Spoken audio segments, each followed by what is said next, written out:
Good day everyone, my name is Jen Grace C. Aliman from BPED 2A, and for today's video, we will be learning 5 rhythmic activities.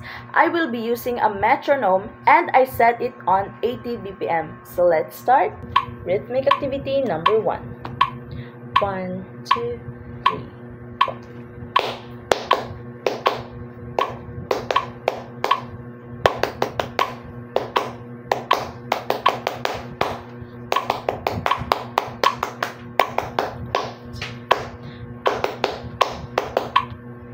Rhythmic activity number 2. 1, 2, 3, go.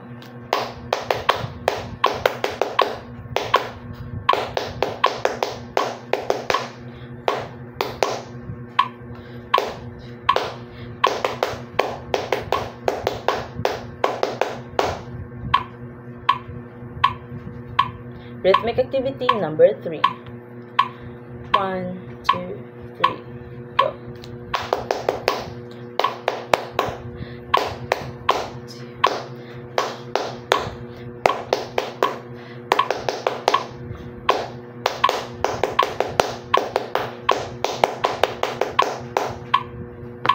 Rhythmic activity number 4.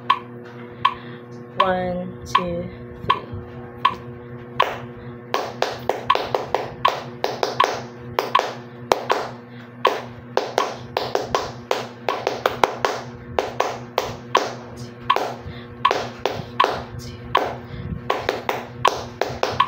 Last is rhythmic activity number 5. 1, 2,